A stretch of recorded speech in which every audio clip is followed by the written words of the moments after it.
Mesdames, Messieurs, bonsoir. Bienvenue au 20h30 sur la CRTV. Les titres du journal. Technologie et savoir-faire pour aider les femmes à procréer. Le 10e workshop du Centre hospitalier de recherche en chirurgie endoscopique et reproduction humaine forme les jeunes médecins depuis ce matin à Yaoundé. La longue marche des concours d'entrée dans les grandes écoles au Cameroun, le dossier de la rédaction revisite le parcours du combattant des postulants, paroles aux acteurs et petites recettes de succès dans le 20h30. En sport, le mercato des joueurs professionnels camerounais, la Turquie et même la Chine ouvrent leurs portes au Lion. Benjamin Moukandio, le capitaine de l'équipe Fagnon, tente encore de se défaire de son club Lorient, relégué en Ligue 2. Voilà pour les titres. Mesdames, Messieurs, une fois encore, bonsoir. Ouvrons ce journal par la santé et la santé de reproduction. Le Centre hospitalier de recherche et d'application en chirurgie endoscopique et de reproduction humaine accueille un atelier de formation des gynécologues obstétriciens. Ils acquièrent des outils de prise en charge des pathologies spécifiques comme des lésions précancéreuses du col de l'utérus ou encore des hystéroscopies, des ablations de l'utérus, des pathologies qui nécessitent des technologies particulières et des protocoles bien assimilés pour leur prise en charge. Le 10e workshop en chirurgie endoscopique en gynécologie est animé par des experts venus des États-Unis, d'Iran, d'Italie et du Cameroun. Joseph Clément-Onda, reportage. Une leçon pratique vaut 1000 mots. La première intervention chirurgicale du 10e workshop de chirurgie endoscopique en gynécologie du Centre hospitalier de recherche et d'application en chirurgie endoscopique et reproduction humaine CRASER est un véritable cas d'école. Au départ, l'on avait pressenti des lésions précancéreuses du col de l'utérus, mais à l'épreuve des faits, le cas est bien plus grave chez cette patiente de 51 ans. Nous étions très surpris de constater d'abord que cette femme avait un ventre qui était légèrement un peu ballonné et il y avait du liquide dans la cavité abdominale, donc ce qu'on appelle l'acide. Généralement, quand on trouve de l'acide comme ça, on pense qu'il y a un cancer de l'ovaire. Nous sommes allés regarder les deux ovaires. Les deux ovaires étaient normaux, pas de problème dessus. Mais d'où venait donc ce liquide? Et c'est là qu'en promenant la caméra, dans toute la cavité péritonéale, on s'est rendu compte qu'il y avait une carcinose pratiquement péritonéale qui prenait même tous les pipelons. C'était mésothélium. C'est depuis que je suis fait la gynécologie, je n'ai jamais vu cette tumeur cancéreuse. La patiente devrait ensuite se soumettre aux séances de chimiothérapie avant un second contrôle. Pour ce cas, comme pour bien d'autres, la chirurgie endoscopique soulage mieux que la chirurgie classique. This is the future of surgery. Pour le docteur Adel Chervin, venant de Boston aux États-Unis, la chirurgie endoscopique est la voie du futur. Des installations permettant aux étudiants des facultés de médecine et des médecins en spécialisation de mieux s'imprégner de la confection des points de suture. On ne peut pas aller directement sur l'humain. On commence sur les simulateurs et ensuite nous passons sur le modèle animal. Maintenant on passe au modèle humain et demain matin jusqu'à vendredi, nous allons faire cette chirurgie-là sur l'humain et on va pratiquer toutes les techniques nécessaires. Lors de la cérémonie officielle d'ouverture du 10e workshop de chirurgie endoscopique en gynécologie à l'amphithéâtre 300 du CRASER, les orateurs se félicitent des assises qui vont permettre de vulgariser la chirurgie endoscopique en Afrique. Le gouvernement de la République, le chef de l'État et la première dame camerounaise, marraine du CRASER, Madame Chantal Biya, sont remerciés pour leur implication dans la mise en place de cet hôpital dédié à la mère. Les experts venus des États-Unis, d'Europe et d'Asie n'ont pas simplement apprécié les installations techniques, ils savourent également les prouesses de ces choristes. Dans un mois, le Cameroun accueille le bateau hôpital Mercy Ship, une mission humanitaire qui va offrir des soins gratuits à près de 5000 patients parmi les plus défavorisés. Une base hospitalière d'appui à Mercy Ship est en cours d'aménagement à Douala. Le ministre de la Santé publique est allé s'assurer des bonnes conditions, de la bonne conduite de ces opérations. Ce sont quelques 400 lits qui ont été réquisitionnés dans les établissements hospitaliers de la ville et tout semble rassurant d'après ce reportage de Daoud Mouliom de CRTV Littoral.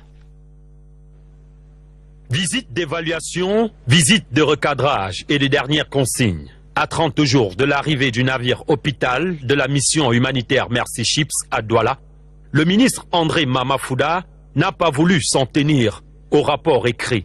Et il n'y avait pas mieux qu'une visite de tous les sites d'appui logistique et d'hébergement retenus. Première halte, l'hôpital gynéco-obstétrique et pédiatrique de Douala. C'est ici que seront logées les 500 femmes enregistrées pour opération des fistules obstétricales. 58 lits sont déjà prêts sur les 70 demandés. Deuxième arrêt, hôpital de district de Nilon. Plus de 200 lits disponibles dans un cadre rénové et équipé pour l'accueil et le suivi des malades. Le point de chute de la visite, c'est à l'hôpital La Quintini de Douala. Plus de 120 lits acquis pour le confort des malades des dents et oculaires. Je peux rentrer satisfait à Yaoundé parce que cette mission s'adresse aux populations pauvres, ces populations qui ont des affections invalidantes et qui vont pouvoir voir ces affections soulagées sans payer le moindre sou. Les premiers tris des patients se feront à la maison du parti de Bonanjo, rassure le gouverneur. Tout comme le délégué du gouvernement fait de la gestion des déchets un souci maîtrisé. Pour des patients en majorité ruraux, les menus alimentaires ne seront pas loin de leurs préférences. Les services et les budgets des hôpitaux d'appui sauront préserver leur autonomie. Le dossier de la rédaction ce soir qui s'attarde sur la longue marche des candidats aux différents concours d'entrée dans les grandes écoles, un parcours souvent tortueux qui profite à quelques esprits malins et avides de gains. Vous avez sans doute déjà remarqué autour des préfectures, des sous-préfectures et même des services des gouverneurs ces longues files de personnes, futurs bacheliers, étudiants et autres jeunes de 32 ans ou plus qui prennent d'assaut les administrations pour compléter leur dossier de candidature dans les délais. Et dans la spirale des légalisations et des certifications des documents officiels, les candidats subissent très souvent d'interminables attentes, des frustrations et même des tentatives d'arnaque. Escale au cœur d'un processus pénible avec notre reporter Régine Gladys Lebouda.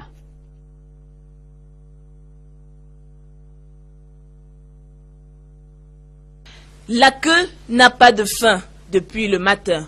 Le moral a même le sol. Ces jeunes espèrent légaliser leur diplôme, épreuve obligée pour postuler à une grande école. Vraiment, quand tu regardes même le rang là, c'est pas évident. Tu as même envie de rentrer, mais bon, on va faire comment? Au bord des larmes, certains baissent les armes et tous les posters sont bons pour atténuer l'inconfort de la file qui stagne. Vraiment, ça me chauffe la tête. C'est difficile. Parce que tu ne sais pas là où commencer et puis quand on te donne des renseignements, c'est pas toujours exact. Le vrai chaos bouillonne en face, où des visages en colère se dressent aux portes du gouverneur et du préfet. Le rang a cédé place à une masse compacte de candidats désespérés. Certains ont dormi sur place, d'autres comptent les heures depuis l'aurore. Chaque jour, on quitte de chez nous à 3 heures, 4 heures. On vient même, tu ne déjeunes pas, on vient encore passer toute une journée. Chaque matin, tu viens. Lundi, mardi, pendant 2 semaines. Tu viens dire, nous sommes étudiants. On a les coups à faire, on a les racabages à faire. Les dossiers de révolte plein le cœur. Les candidats transpirent de peur face à l'urgence des délais. La date limite, c'est vendredi. Et je ne suis pas sûr que vendredi, j'aurai bouclé ça. Si on pouvait reculer justement la date de dépôt de nos dossiers. Eux sont à 2 cachets de la fin du calvaire. Paperasse au complet, fiche d'inscription timbrée, la course contre le temps est presque gagnée. Pour ces aspirants à l'ENAM. Je suis très fière, j'ai déposé dans les délais, ça s'est bien passé, je n'ai pas eu de difficultés. Au bout du concours de persévérance, un récépissé, ticket d'accès à l'examen et peut-être à l'école de ses rêves. Le premier obstacle du dépôt du dossier surmonté, il faut se préparer aux examens proprement dit. Si l'objet est le même, être reçu au concours, les voies pour y parvenir prennent des bifurcations diverses. Il y a les adeptes des raccourcis, cela mise tout sur les parrainages et les enveloppes d'argent selon les cours du marché. Les autres, considérés comme des naïfs, n'ont que la force du travail et la foi en Dieu. Sur le chemin du succès aux examens officiels, Lucrèce Medundiemba. Ils sont tous tournés vers le même objectif, se faire une place dans les grandes écoles. Mais pour rallier Rome, les candidats aux concours officiels empruntent chacun sa voie. Michel croit dur comme fer à la force de l'argent. Si j'ai de l'argent, un argent suffisant, je peux vraiment acheter un concours. D'ailleurs, les montants sont connus. On peut se retrouver parfois à 500 000, mais si ce sont les grandes écoles, c'est toujours une affaire de millions. Vanessa, quant à elle, ne cracherait pas sur la main tendue d'un tonton ou d'une tata haut placée. Si moi j'ai la possibilité d'avoir un parent, je ne vais pas hésiter. Arnaud frappe pour la 5e fois à la porte de l'ENAM, mais il continue de ne jurer que par le travail. Moi, je ne pense pas qu'il y a d'autres moyens pour réussir que le travail intellectuel. Le travail, oui, mais également une foi inébranlable en la puissance de Dieu. C'est le pari de Flore. Nous étudions, mais nous pensons seulement que notre chance n'est que du côté de Dieu. Mais comment des candidats en sont-ils arrivés à croire que le travail seul ne paye plus? Ça fait 3 ans aujourd'hui que je fais des concours. La première année, j'ai fait 6 concours. La deuxième année, 4. Et cette année, si je m'apprête à faire 2 ou 3 concours. Pour réussir un concours, vraiment, il faut soit avoir une connaissance, soit avoir des moyens pour monnayer. On sait que c'est comme ça que ça se passe. Oh que non, rétorque-t-on à l'ENAM en pleine semaine culturelle. Il y a certes le réel politique camerounais, mais il y a d'abord le mérite. L'une des conditions majeures pour entrer à l'ENAM, c'est d'abord l'excellence. Ensuite, il y a l'équilibre régional. Une règle dans l'ENAM. Question d'argent, je ne sais pas, il n'y en a pas à notre connaissance. C'est beaucoup plus dans l'imagerie populaire. Voilà qui est dit. À chaque candidat de trouver la voie qui va le conduire au succès. En tout cas, la ruée vers les concours officiels a ouvert un champ de possibilités pour quelques entrepreneurs qui ont su saisir le filon. C'est ainsi que les cours de soutien sont nés. Ce sont les prépa concours. Ils offrent des modules qui sont censés offrir aux candidats au concours d'entrée dans les grandes écoles toutes les chances de réussite. Les prépa concours, un business qui marche. C'est un reportage de Karine Oliviabit. Ambiance studieuse dans cette salle de cours de l'école primaire de la retraite. Ce sont pour la plupart des élèves de terminale. Ils se préparent pour le concours de la faculté de médecine qui aura lieu le 2 septembre prochain. Je voudrais être certaine d'avoir assez d'informations, assez de connaissances pour pouvoir aborder le concours parce que juste les connaissances de terminale, c'est pas assez, je pense. Ce sont des concours niveau baccalauréat, mais il faut avoir un supplément. Oui, le niveau première année ou deuxième année de l'université. Et il y a beaucoup de notions que ces enfants ont aussi eu déjà à oublier, des notions qui ont été abordées en 3e, en 4e. Donc nous essayons de revenir là-dessus. Le centre accueille également des candidats au concours des écoles d'ingénieurs, de communication, ainsi que des écoles normales. 276 élèves au total. Les cours ont lieu tous les jours de lundi à vendredi et sont dispensés, comme ils disent, par les meilleurs étudiants des grandes écoles et des enseignants de lycée. Le groupe afficherait de bons résultats. Pour les écoles d'ingénieurs, comme Polytechnique principalement, parce que c'est l'une de nos formations principales, nous avons eu 131 personnes sur les 180 qui ont été retenues au concours de Polytechnique. Pour les formations médicales, nous avons eu sur les 800 personnes qui ont été retenues, 510 personnes sur les 800. Cette réussite a un coût, 48 000 francs CFA par élève pour une préparation de 2 mois. Le groupe possède 9 centres à Yaoundé et une trentaine dans tout le pays. Autre lieu, Collège Matanfen à Yaoundé, où un autre groupe a pris ses quartiers. Le principe est le même ici. 76 élèves inscrits suivent des cours de préparation au concours des grandes écoles. Les prix varient entre 27 000 et 45 000 francs en fonction de la filière. Les grandes écoles, c'est en moyenne 10 000 places. Et vous savez, au Cameroun, on a pratiquement 60 000 bacheliers par an. Et vous voyez que si on essaie de faire une petite probabilité, ce ne serait pas facile. Du coup, 48 000 francs payés pour 2 mois de cours de préparation, honnêtement, c'est pas trop demandé. Je considère que c'est le prix de la réussite. C'est pas cher payé. Bonnes ou moins bonnes, les prépa concours sont nombreuses à se partager le marché au Cameroun. Un véritable business. Les prix fixés par les promoteurs varient d'un groupe à un autre. Bien qu'il n'existe au bout aucune garantie de succès, les candidats, eux, n'hésitent pas à se donner les moyens d'y parvenir. À la liste des grandes écoles déjà connues, il faudra désormais adjoindre l'École nationale supérieure polytechnique de Maroua. Le NSPM est né de la transformation de l'Institut supérieur du Sahel. Ce changement de dénomination fait suite à un décret du président de la République du 6 juillet 2017. Le NSPM aura entre autres missions la formation doctorale dans les domaines de la promotion de l'ingénierie appliquée et le perfectionnement des techniciens et professionnels dans les technologies du développement, notamment en zone sahélienne. Bakary Galdima de CRTV Extrême Nord nous présente ce nouvel établissement. 7 ans après sa création, l'Institut supérieur du Sahel de Maroua change de dénomination et devient désormais l'École nationale supérieure polytechnique de Maroua, une école qui a une orientation d'ingénierie. C'est une véritable école de haut niveau que le chef de l'État nous a donnée. Vous avez dû noter dans le décret, il y a des ingénieurs des travaux, c'est-à-dire formés en 3 ans, et des ingénieurs de conception formés en 5 ans. Nous avons également dans le cursus la formation doctorale. Donc nous aurons des masters recherche en sciences de l'ingénieur et également des PhD dans le domaine des sciences de l'ingénieur.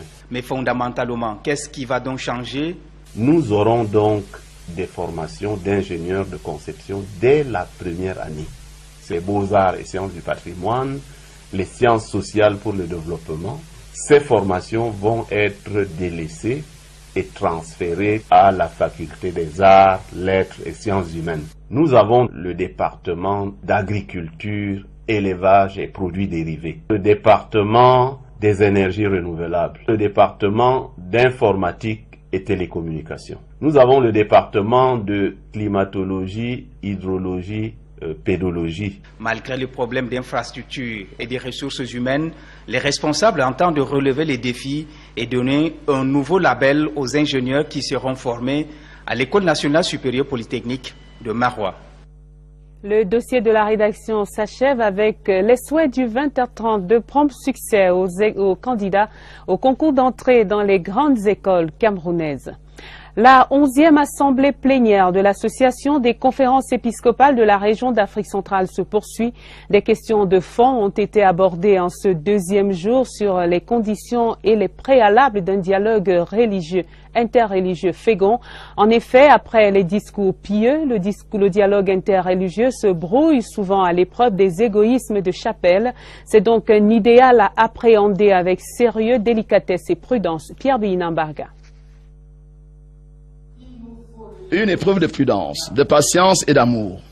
Le dialogue, qu'il soit engagé entre religions, dont interreligieux, ou entre chrétiens, écuménisme, reste une préoccupation essentielle de l'Église catholique en Afrique centrale. Lorsqu'on parle de dialogue écuménique, c'est un dialogue qui concerne les différentes familles chrétiennes. Le Vatican a confiné le dialogue avec les églises de réveil dans le Conseil pontifical pour le dialogue interreligieux. Ce qui fait entrave au dialogue, c'est la méconnaissance des uns et des autres. La position de l'épiscopat catholique est de nous confiner dans le dialogue interreligieux que nous acceptons, mais nous ne pouvons pas dire qu'en tant que chrétiens, nous ne sommes pas dans le l'œcuménisme. La même prudence dans le dialogue interreligieux reste persistante dans les échanges entre les catholiques et les religions traditionnelles africaines. Dans la religion traditionnelle africaine, on reconnaît Dieu comme créateur, auteur de la vie. La tribu a des valeurs nobles, ce qu'on appelle la tribalité. Mais le tribalisme peut être un frein, parce que le tribalisme a comme source la haine. Et lorsqu'il y a la haine, c'est un obstacle de dialogue. Les autres conférences ont porté sur l'islam en Afrique centrale et sur le christianisme, l'islam et la politique. Au total, dans cet univers de religion et de foi, au regard des dogmes et autres retranchements, le dialogue paraît être une épreuve qui demande ici méthode et persévérance. La réflexion menée à Yaoundé par les têtes couronnées de l'Église catholique d'Afrique centrale est suivie de très près par le gouvernement. À l'ouverture des travaux hier au Palais des Congrès, le ministre de l'administration territoriale, représentant le président de la République, a rappelé l'actualité et la pertinence du sujet en débat. L'œcuménisme et le dialogue interreligieux sont le ciment de l'unité des peuples. Ils peuvent aussi devenir le terreau de conflits sanglants quand ils sont mal perçus et mal gérés par les divers acteurs sociopolitique. Rodrigue Bertrand Tueno. C'est en Missi Dominici du chef de l'État que le ministre de l'administration territoriale et de la décentralisation a pris la parole face aux bergers du troupeau de Dieu à travers l'Afrique centrale. D'entrée de jeu, il a salué le rôle fondamental que jouent ces éminentes personnalités dans la vie et le devenir des peuples. Les 3/4 du temps de son allocution ont été consacrés à l'importance du thème de ce conclave. Naturellement, nous ne pouvons que nous féliciter du choix de ce thème qui nous permet de procéder d'une rôle d'inspiration, mais aussi nécessité que soit, à juste titre, rappeler les règles qui s'imposent à la vie dans nos communautés. C'est de toute évidence un thème de grande actualité. Sur le sujet, le représentant du chef de l'État a brossé l'état des lieux au Cameroun.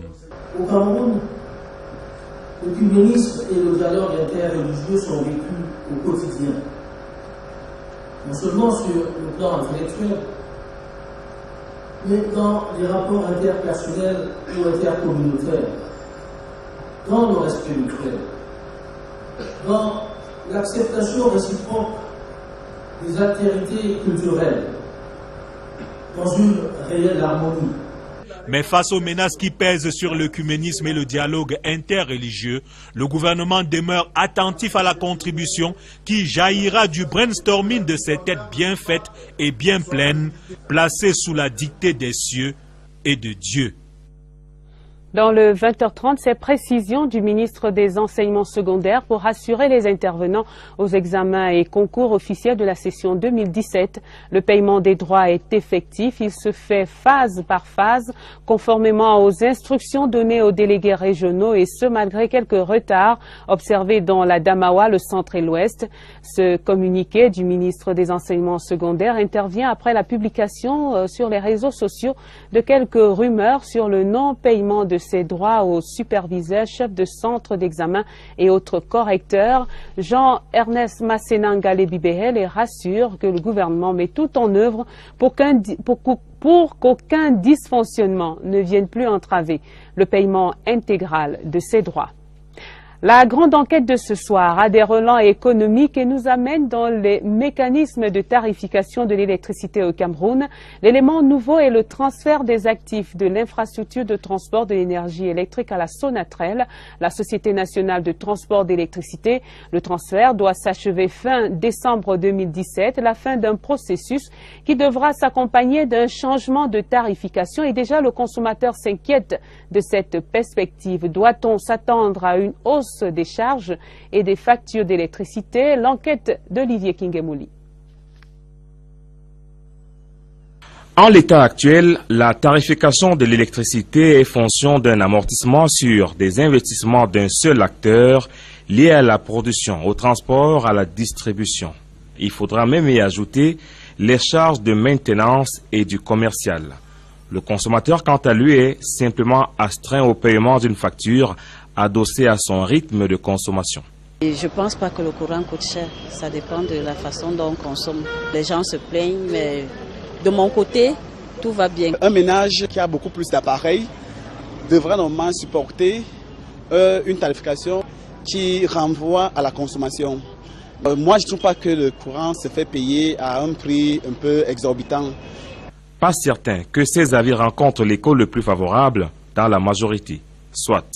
Mais aujourd'hui, avec l'entrée en scène d'un nouvel acteur, la Sonatrel en l'occurrence, les modules de tarification sont amenés à changer. Dès qu'on connaît son périmètre, on va donc connaître exactement quelle est l'infrastructure qui est liée au transport. Parce que c'est sur la base de ces infrastructures qu'on assoit la tarification.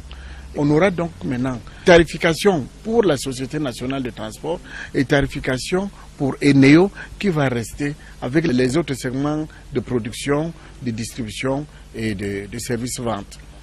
Alors, le consommateur va-t-il payer deux fois? Le consommateur ne va payer pas deux fois, c'est ça que le régulateur va essayer de contenir.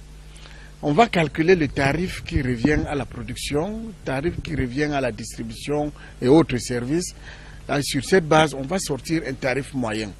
Autre centre d'intérêt, à qui le consommateur va-t-il payer la facture? Le consommateur paye à celui qui lui vend l'énergie électrique. En l'occurrence, c'est le distributeur. Il reste à savoir maintenant si le consommateur payera plus cher ou pas. Bien malin qui pourra le dire pour l'instant. De l'économie aux finances, la baisse du taux de pénalité infligé aux banques et au trésor public dans les États de la Communauté économique et monétaire des États de l'Afrique centrale. Ce taux passe de 10 à 7%. C'est l'une des décisions phares prises aujourd'hui par le comité de politique monétaire de la Banque des États de l'Afrique centrale, la BEAC à Yaoundé. Cette deuxième session ordinaire de l'année examinait la situation macroéconomique de la zone CEMAC. Petite nouvelle rassurante, ce léger frémissement des économies des pays engagés depuis peu dans des réformes budgétaires et structurelles. Mélanie Félicité, Betebe. L'exercice du gouverneur de la BEAC ce mardi après-midi au siège de la Banque centrale à Yaoundé à l'issue de la session du comité de politique monétaire avait pour objet de rassurer les hommes et les femmes des médias sur la situation économique de la sous-région. Pour preuve, on note un léger frémissement de reprise de la croissance pour le compte du premier semestre de 2017. Le taux de croissance est passé de 0,6% à 0,8%. Ceci grâce à l'appui des partenaires au développement et surtout à l'admission de 4 pays de la sous-région au programme de facilité élargie de crédit du Fonds monétaire international. Il n'y a pas que le FMI dans le cadre des programmes négociés avec les fonds, il y a aussi des appuis additionnels des partenaires multilatéraux qui viennent dans le cadre de ce programme appuyer donc les politiques de nos pays. Pour sortir véritablement de cette crise et avoir du répit dans la durée, les pays devront s'engager à diversifier leurs économies en investissant dans les secteurs productifs. Un programme existe à cet effet en CEMAC. L'objectif du programme de réforme économique et financière de la CEMAC, c'est de faire en sorte qu'à la longue, qu'on n'ait plus besoin justement de recourir à des mesures d'accompagnement conjoncturel, mais que les pays par la diversification, par la consolidation de leur base économique, arrivent, nous l'espérons bien, à résorber les chocs conjoncturels. Les indicateurs actuels montrent que la sous-région, tout en restant dans le rouge, connaît une légère embellie. Les tensions inflationnistes s'atténuent avec un taux de 1,6%. S'agissant des réserves de change, le comité de politique monétaire a observé leur reconstitution progressive. C'est dire si le spectre de la dévaluation du franc CFA s'éloigne petit à petit. Repenser nos routes pour conduire le développement et rapprocher les hommes. Les nouveaux axes de la politique nationale de la route sont tracés depuis ce matin. La 6e série des conférences et points focaux du Conseil national de la route, la CONAROUTE, s'est ouverte aujourd'hui. C'est le secrétaire général adjoint des services du Premier ministre qui conduisait les travaux à l'immeuble Étoile. Le compte rendu, Nicole Dudou.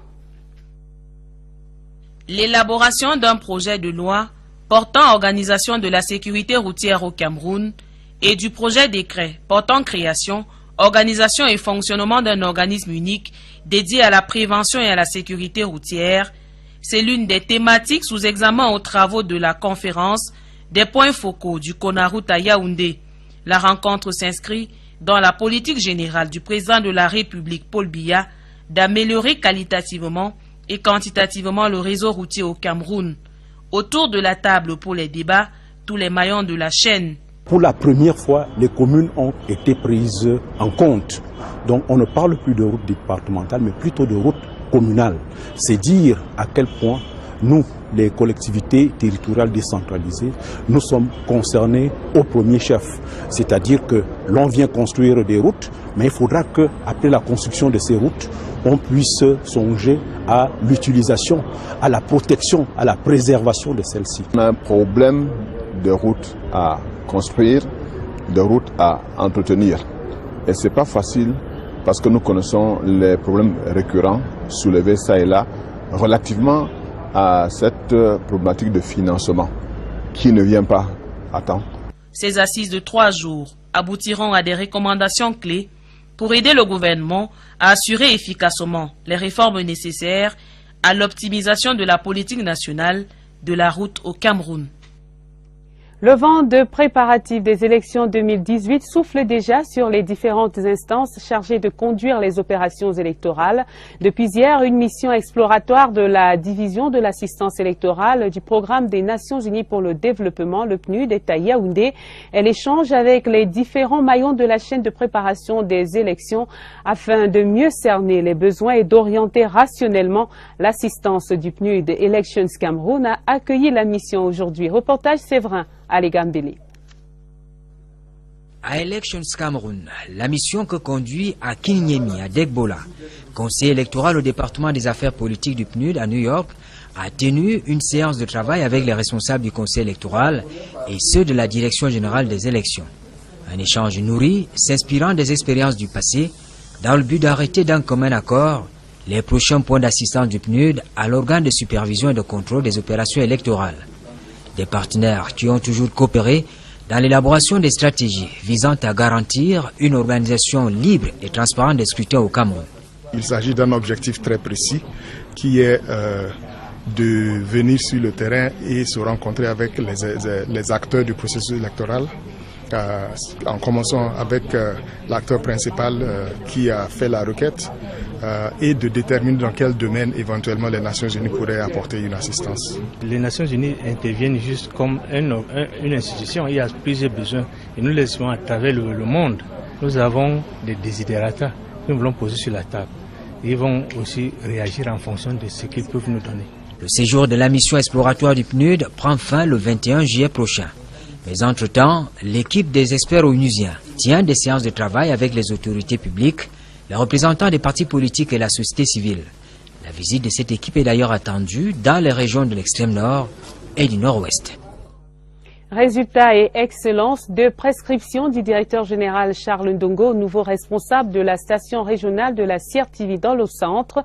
Gisèle Neminga, grand reporter désormais chef de la station CRTV Centre, devra conduire ses équipes pour le rayonnement d'une région du centre curieusement invisible, alors même qu'elle abrite le siège des institutions. Sidonie Pogmoni, chef de la chaîne FM 94, va redorer le blason de la toute première FM du Cameroun. La cérémonie d'installation très courue a vu la présence du gouverneur de la région du centre, Nasseri Paul Béa. Le reportage de Nelly Christelle Ondo à CRTV Centre. C'est dans cette salle comble que les nouveaux responsables de la station régionale CRTV Centre ont pris fonction. Résultat excellence, c'est l'instruction du directeur général de la CRTV à ces hommes et femmes, deux maîtres mots qui devront donc guider la mission de Gisèle Neminga, chef de la station CRTV Centre, une structure qui cristallise beaucoup d'attention et d'attente du fait de sa situation géographique, puisque basée dans la région siège des institutions républicaines et diplomatiques. Cette proximité avec le pouvoir central ne doit pas faire oublier l'arrière-pays. Il faut aller au-delà de cette colline emblématique de la ville de Yaoundé pour alimenter les programmes et rédactions d'actualité et d'émissions timbrées de la couleur locale, représentative de l'authenticité culturelle camerounaise. En un mot, Madame le chef de station, la région du centre compte 10 départements. Ceux-ci doivent se voir, s'entendre et se reconnaître à travers nos antennes régionales, prioritairement radio et TV nationales, évidemment. La cérémonie riche en émotions était aussi l'occasion pour les personnels de la station CRTV Centre et le directeur général de dire au revoir à Marc Omboui, journaliste principal, ancien chef de station, appelé à faire valoir ses droits à la retraite. Le gouverneur du centre, Nasseri Paul Béa, a souhaité plein succès aux nouveaux promus. À l'étranger, au Brésil, l'étau de la justice se resserre autour du président Michel Temer, le rapporteur de la commission parlementaire chargé d'enquêter sur les soupçons de corruption, a donné hier son accord pour l'ouverture d'un procès. Au Sénégal, le pays est officiellement entré en campagne pour les législatives du 30 juillet prochain. L'ancien président Abdoulaye Wade est de retour dans son pays après 3 ans d'absence. Il entend repositionner son parti, le Parti démocratique sénégalais, au Parlement et ainsi tracer son sillon pour la présidentielle 2019. En République démocratique du Congo, il n'y aura pas d'élections présidentielles et législatives d'ici la fin de cette année, comme le prévoit l'accord de la Saint-Sylvestre conclu pourtant entre l'opposition et la majorité présidentielle. Alain Patrick Fouda pour la page étrangère. En République démocratique du Congo, l'on se dirige vers un report des élections présidentielles et législatives prévues avant la fin de cette année.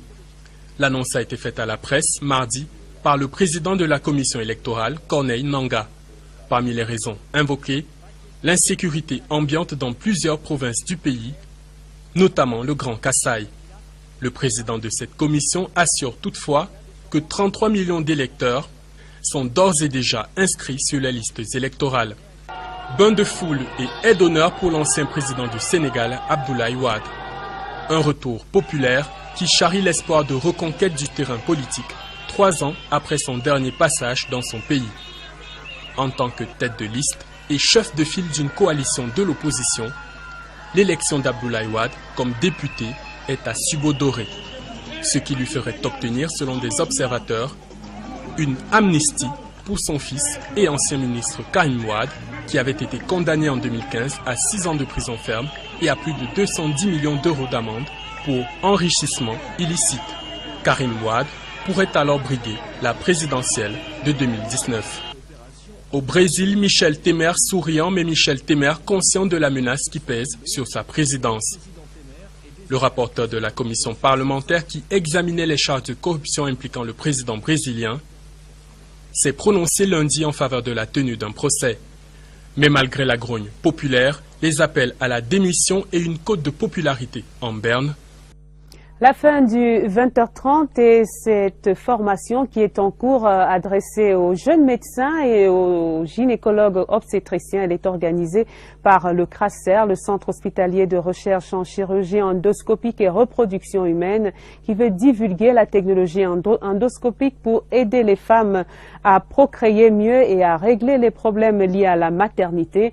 Et puis le dossier de la rédaction ce soir a emprunté le chemin du calvaire des jeunes postulant à l'entrée dans les grandes écoles du Cameroun, un chemin semé d'embûches. Merci de votre aimable attention, merci de rester fidèle au 20h30, merci de rester sur la CIR TV. Bonsoir.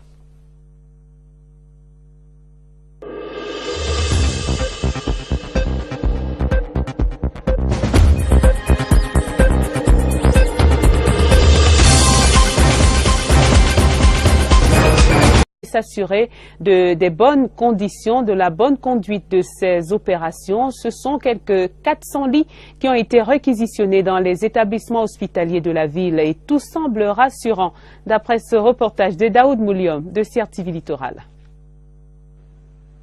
Visite d'évaluation, visite de recadrage et de dernières consignes. À 30 jours de l'arrivée du navire hôpital de la mission humanitaire Mercy Ships à Douala, le ministre André Mamafouda n'a pas voulu s'en tenir au rapport écrit. Et il n'y avait pas mieux qu'une visite de tous les sites d'appui logistique et d'hébergement retenus. Première halte, l'hôpital gynéco-obstétrique et pédiatrique de Douala. C'est ici que seront logées les 500 femmes enregistrées pour opération des fistules obstétricales. 58 lits sont déjà prêts sur les 70 demandés. Deuxième arrêt, hôpital de district de Nilon. Plus de 200 lits disponibles dans un cadre rénové et équipé pour l'accueil et le suivi des malades. Le point de chute de la visite, c'est à l'hôpital La Quintini de Douala. Plus de 120 lits acquis pour le confort des malades des dents et oculaires. Je peux rentrer satisfait à Yaoundé parce que cette mission s'adresse aux populations pauvres, ces populations qui ont des affections invalidantes et qui vont pouvoir voir ces affections soulagées sans payer le moindre sou. Les premiers tris des patients se feront à la maison du parti de Bonanjo, rassure le gouverneur. Tout comme le délégué du gouvernement fait de la gestion des déchets un souci maîtrisé. Pour des patients en majorité ruraux, les menus alimentaires ne seront pas loin de leurs préférences. Les services et les budgets des hôpitaux d'appui seront préservés, leur autonomie. Le dossier de la rédaction ce soir qui s'attarde sur la longue marche des candidats aux différents concours d'entrée dans les grandes écoles, un parcours souvent tortueux qui profite à quelques esprits malins et avides de gains. Vous avez sans doute déjà remarqué autour des préfectures, des sous-préfectures et même des services des gouverneurs ces longues files de personnes, futurs bacheliers, étudiants et autres jeunes de 32 ans ou plus qui prennent d'assaut les administrations pour compléter leur dossier de candidature dans les délais. Et dans la spirale des légalisations et des certifications des documents officiels, les candidats subissent très souvent d'interminables attentes, des frustrations et même des tentatives d'arnaque. Escale au cœur d'un processus pénible avec notre reporter Régine Gladys Lebouda.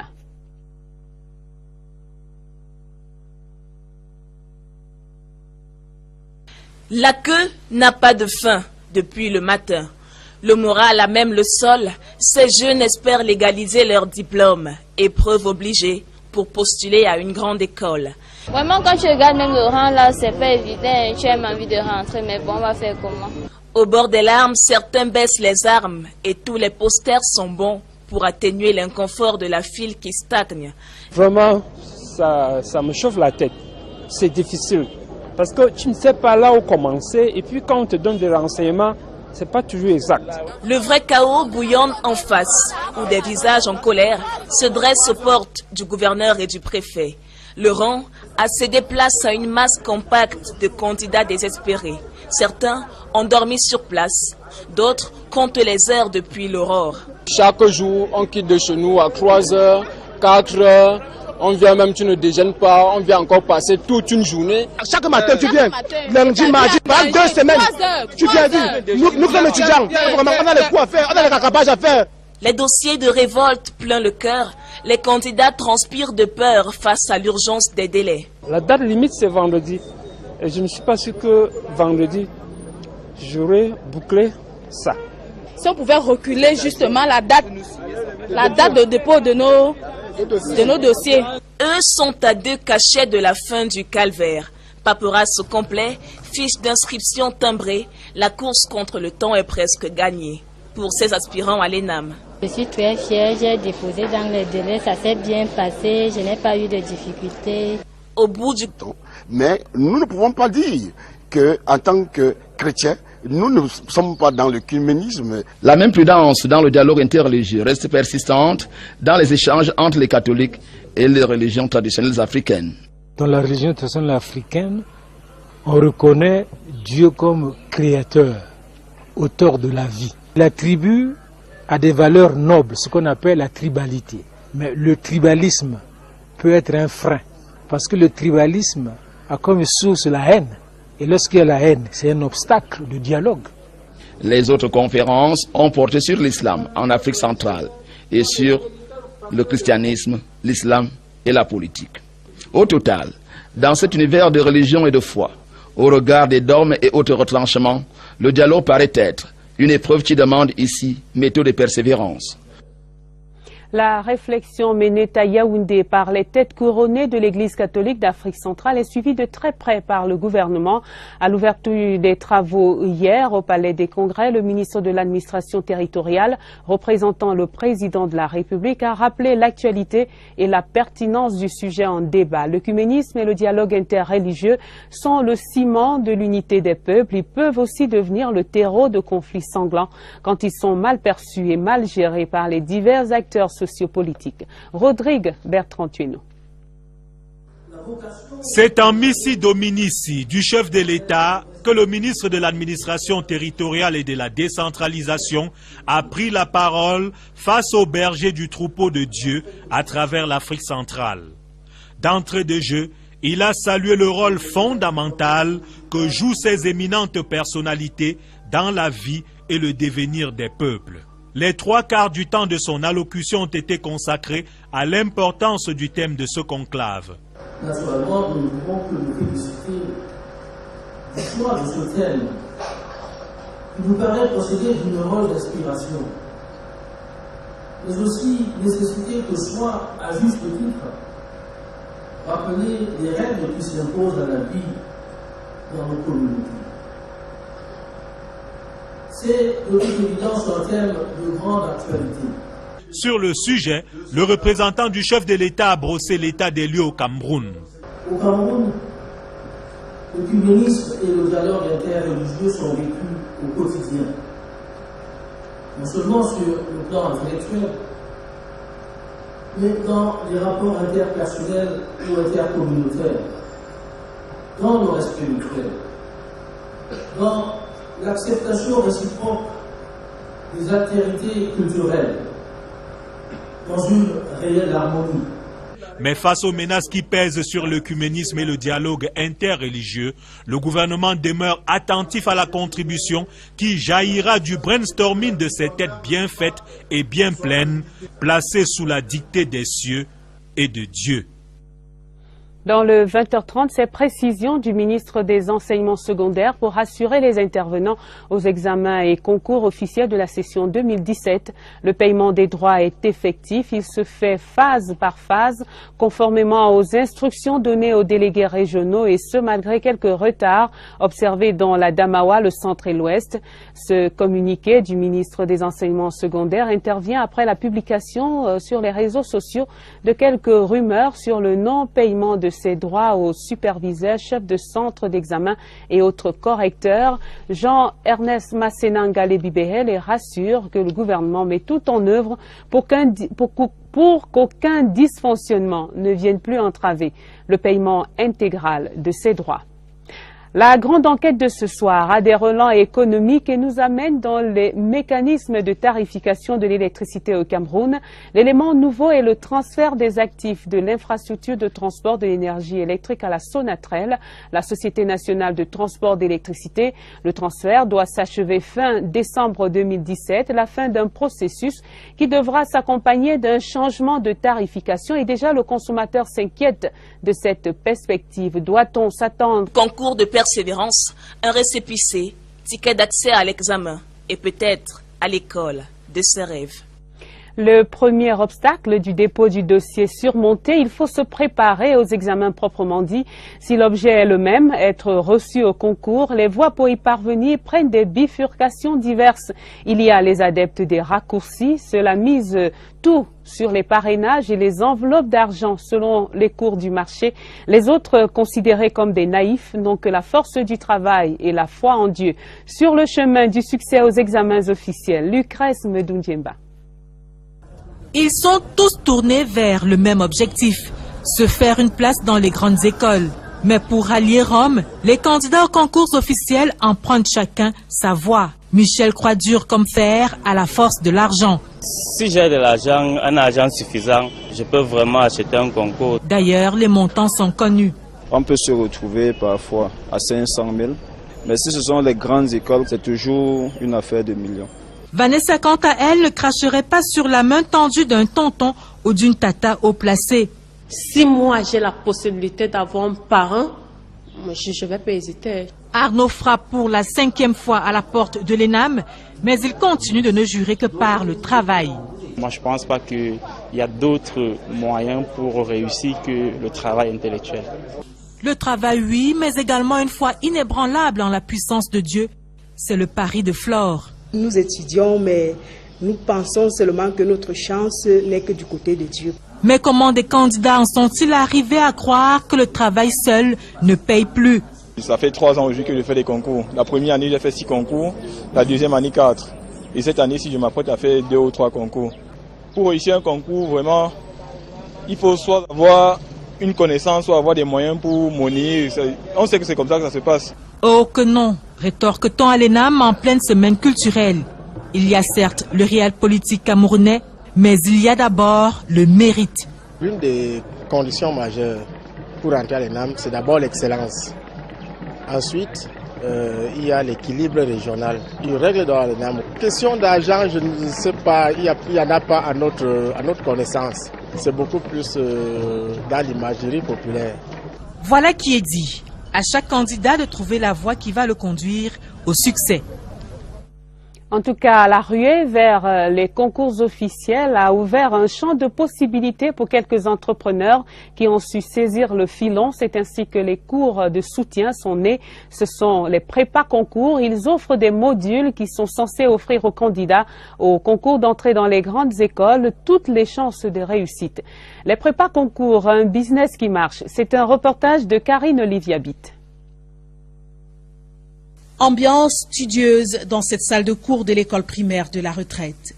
Ce sont pour la plupart des élèves de terminale. Ils se préparent pour le concours de la faculté de médecine qui aura lieu le 2 septembre prochain. Je voudrais être certaine d'avoir assez d'informations, assez de connaissances pour pouvoir aborder le concours, parce que juste les connaissances de terminale, c'est pas assez, je pense. Ce sont des concours niveau baccalauréat, mais il faut avoir un supplément.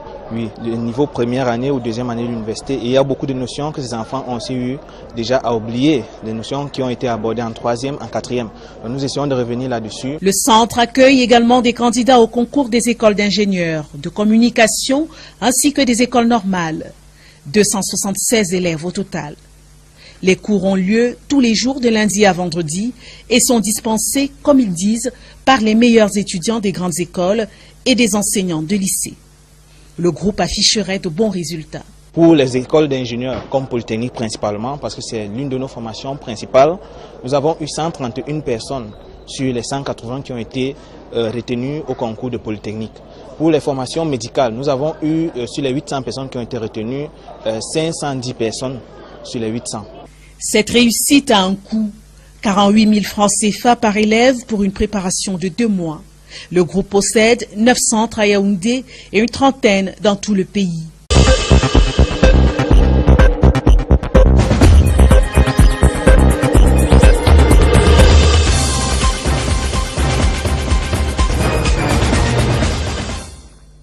Mesdames, Messieurs, bonsoir. Bienvenue au 20h30 sur la CRTV, les titres du journal. Technologie et savoir-faire pour aider les femmes à procréer. Le 10e workshop du Centre hospitalier de recherche en chirurgie endoscopique et reproduction humaine forme les jeunes médecins depuis ce matin à Yaoundé. La longue marche des concours d'entrée dans les grandes écoles au Cameroun, le dossier de la rédaction revisite le parcours du combattant des postulants, paroles aux acteurs et petites recettes de succès dans le 20h30. En sport, le mercato des joueurs professionnels camerounais, la Turquie et même la Chine ouvrent leurs portes au Lion. Benjamin Mukandio, le capitaine de l'équipe Fagnon, tente encore de se défaire de son club Lorient, relégué en Ligue 2. Voilà pour les titres. Mesdames, Messieurs, une fois encore, bonsoir. Ouvrons ce journal par la santé et la santé de reproduction.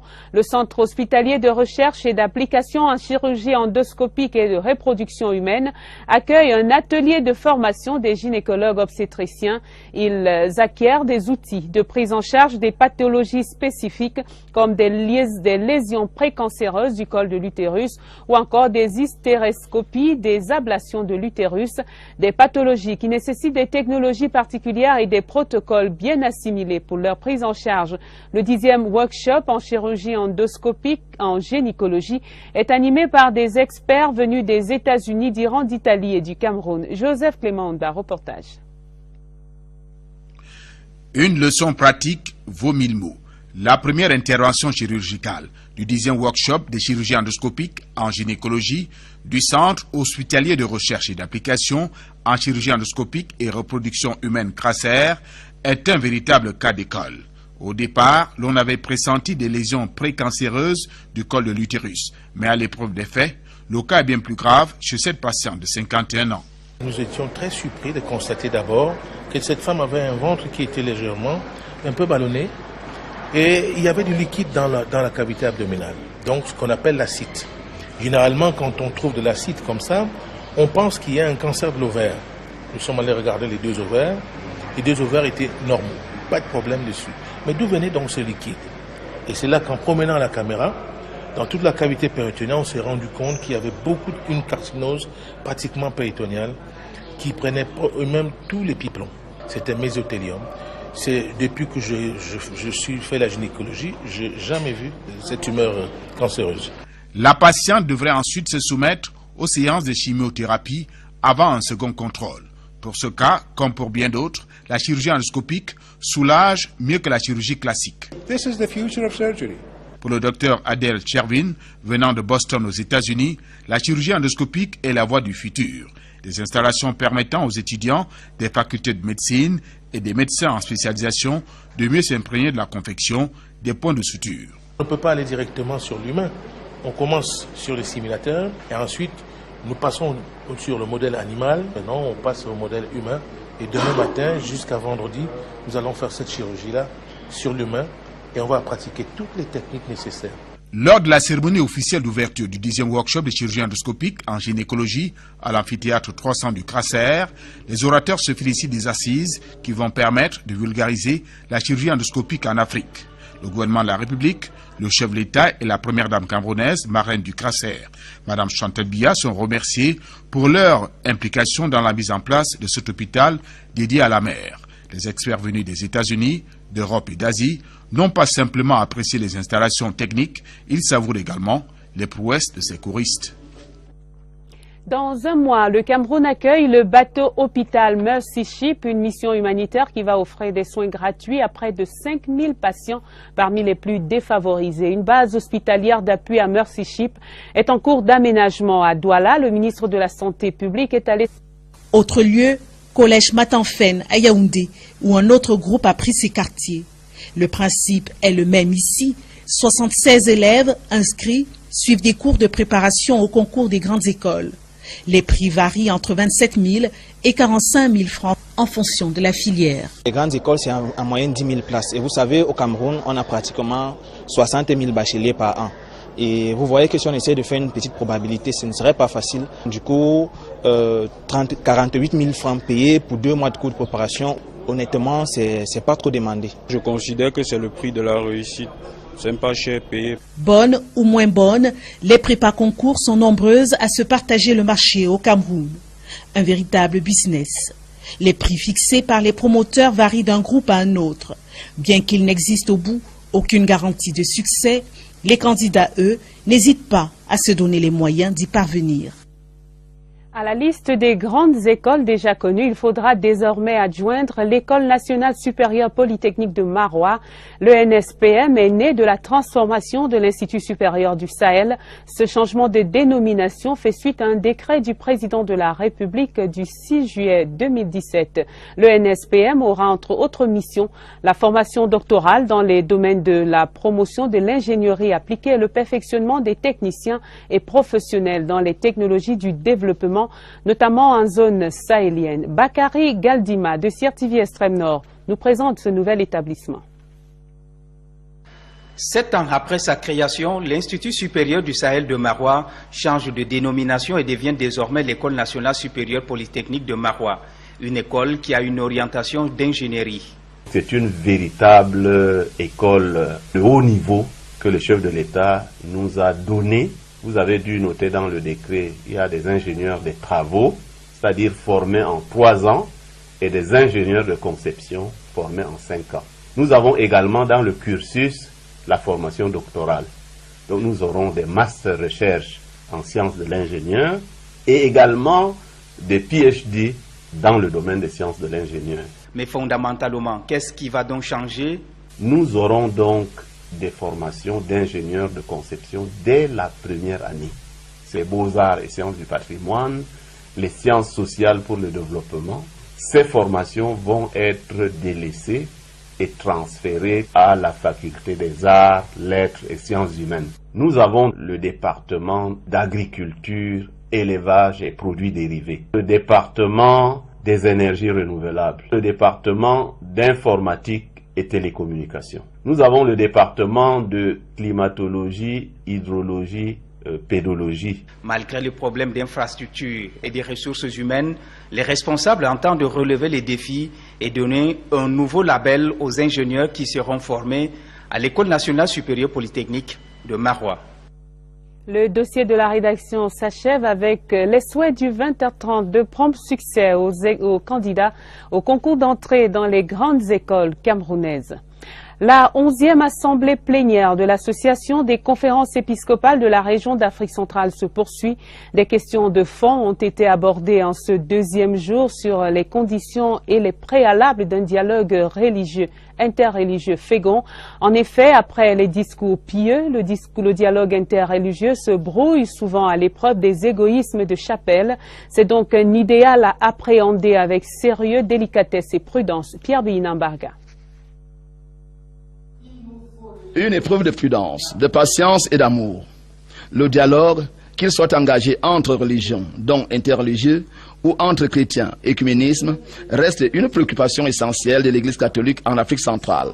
Lorsqu'on parle de dialogue écuménique, c'est un dialogue qui concerne les différentes familles chrétiennes. Le Vatican a confiné le dialogue avec les églises de réveil dans le Conseil pontifical pour le dialogue interreligieux. Ce qui fait entrave au dialogue, c'est la méconnaissance des uns et des autres. La position de l'épiscopat catholique est de nous confiner dans le dialogue interreligieux que nous acceptons.